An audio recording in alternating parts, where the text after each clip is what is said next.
Okay, good morning, Covenant. Today is Koyach Shevat, the 28th day of the month of Shevat, and we're beginning a new chapter, chapter 29. In this chapter, the Alter Rebbe guides one in overcoming Timtum Halev, the blockages of the heart, an eternal barrier blocking spirituality. In today's lesson, it's possible that a person will not be aroused properly to serve Hashem. How do we get excited about serving Hashem? Get up on time, to go to minyan, to learn, to daven, to do what you're supposed to do. I'm tired. And the way to deal with this is through humbling and crushing the klippa. You say, no, it's hard, you're not going to win. Excuse me, page 84 in your Chayenu. Can we close the door there, please? Thank you. Chapter 29, Perikov Tes. Okay. In chapter 26, Alter Rebbe stated that depression and dullness of the heart produce a state of sluggishness. If a person is lazy, he's never going to win, even if he's stronger than the other one.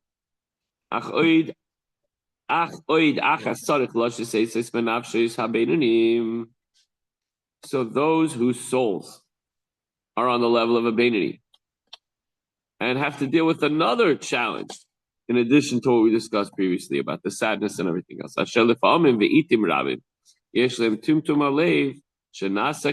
Sometimes we wake up and our heart is dull like a rock.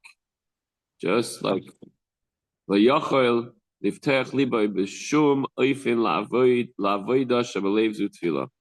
and he's specifically talking about davening. You're supposed to concentrate during davening. You're supposed to have enthusiasm and excitement to daven to Hashem and to say all the words and to concentrate. And you're just like, I'm just not interested today. I'm exhausted. We had a big Shabbos and we were up late. We went on a trip and it was so much fun and we're exhausted and we just want to sleep in. Or if we're up, we just, we're like just sleepwalking through davening. I'm not even talking about tired. I'm talking about just enthusiasm, of course.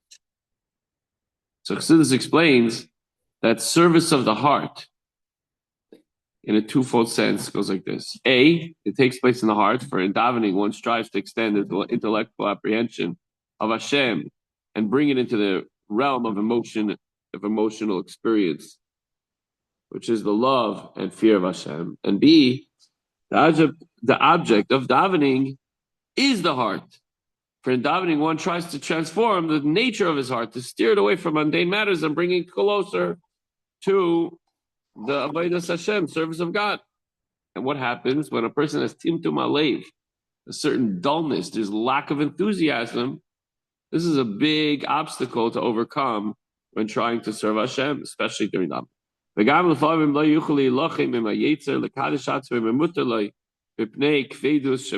Again, when he's trying to wage war against the Yetzer Hara and all of his evil impulses, desires, and things that he wants to do instead of doing what he's supposed to do, then this dullness is certainly something that is a tremendous obstacle and gets in the way.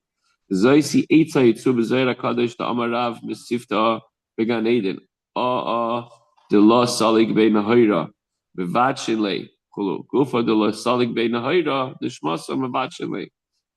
this case, when a person feels the dullness of the heart, advice is given in the Holy Zayar. As the president of the Academy in Gan Eden said, the president of Gan Eden, he gets up and he makes an announcement. He says, a wooden beam which does not catch fire should be splintered up. You take an axe and you make it, right? A big fat log doesn't light up. And similarly, a body which the light of the soul does not penetrate should be crushed.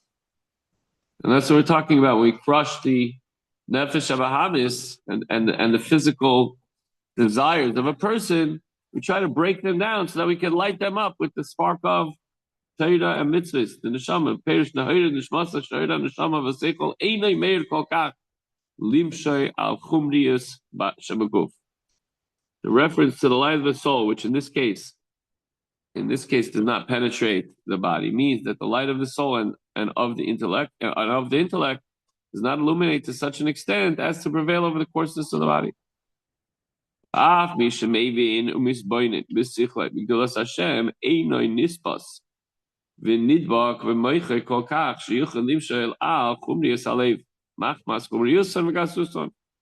So although we use that word gasus yesterday, which we got into a little bit, but anyway, thus, although he understands and meditates in his mind on the greatness of Hashem, yet that which he understands is not apprehended and implemented in his mind to the point that enables him to reveal. Because I know what I'm supposed to be doing.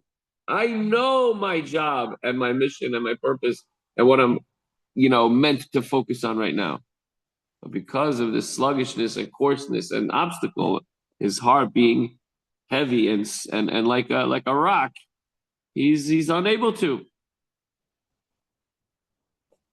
Imagine if you didn't know what you're supposed to do, and you have to learn it, and you have to say you need guidance and everything else. When you know what to do, it's just you can't do it. Get up. I don't want to. Not you. I'm talking about somebody else.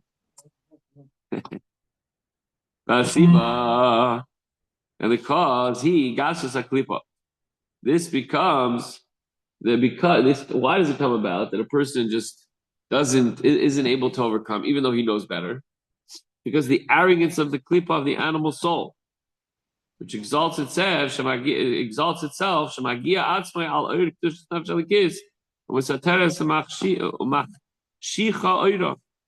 It raises itself up. It's like, oh, there's better things to do. Let's think this. Let's do that. Let's check this. Let's go back to sleep. And it obscures the light. We have to crush it and break it apart and splinter it up so that it can catch fire. You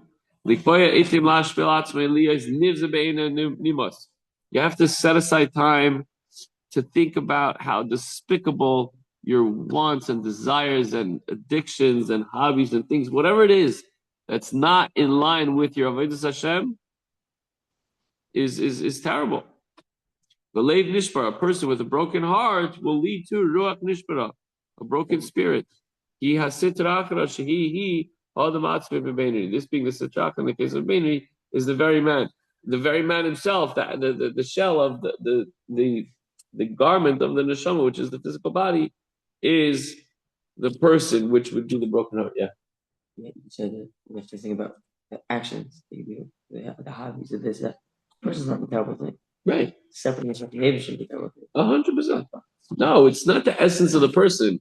It's the actions. It's the things that he does. Ultimately, we're all a spark of godliness. We're created in the image of Hashem. We have to. That's the whole point. We have to go back to what we really are and not what we're pretending to be. Anything that is the point is like when you do an avera, that's the whole point. That's the whole point. Yeah, you're great. Yeah, you're great for creating the image of God.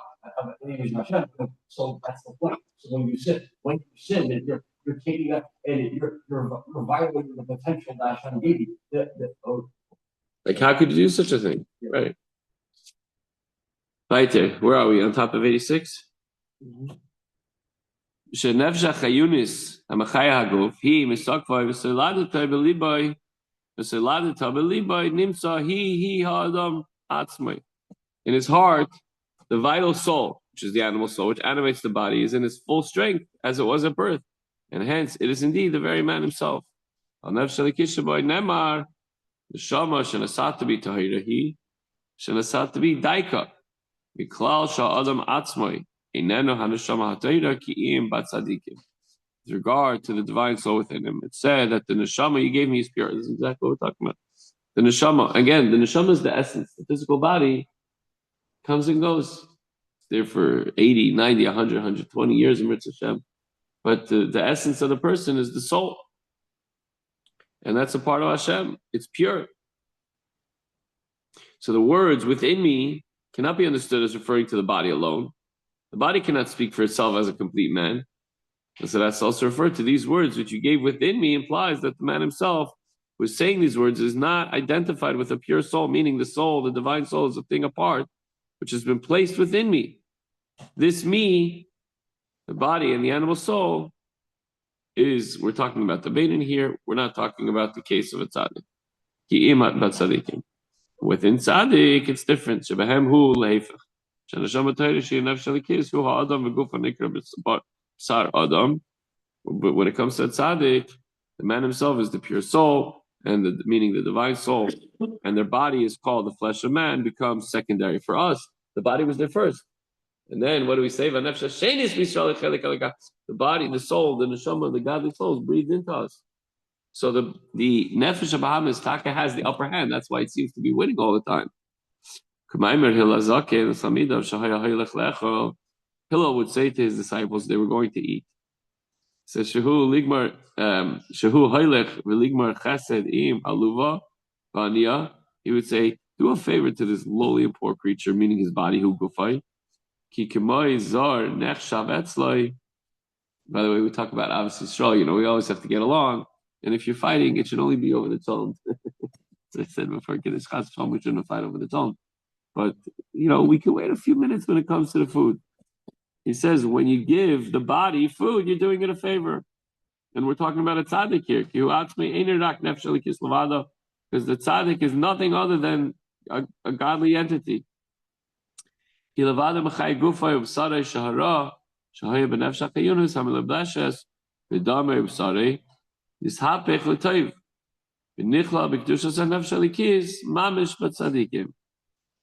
alone animates, the godly soul animates his body and flesh, inasmuch as in tzaddikim, the evil that was in the vital soul, the nefesh bahamis, pervaded their flesh and blood, which had pervaded their flesh and blood, gives them life, is transformed completely into good and absorbed into the holiness of the divine soul, and thus the divine soul is the man himself, not like the rest of us, or at least I speak for myself, that we say, there's our body, and our divine soul is constantly fighting for supremacy, constantly fighting to rise to the top, to be in control, to help a yid do what he's supposed to do. The nefesh bahamis really has the advantage, as we see.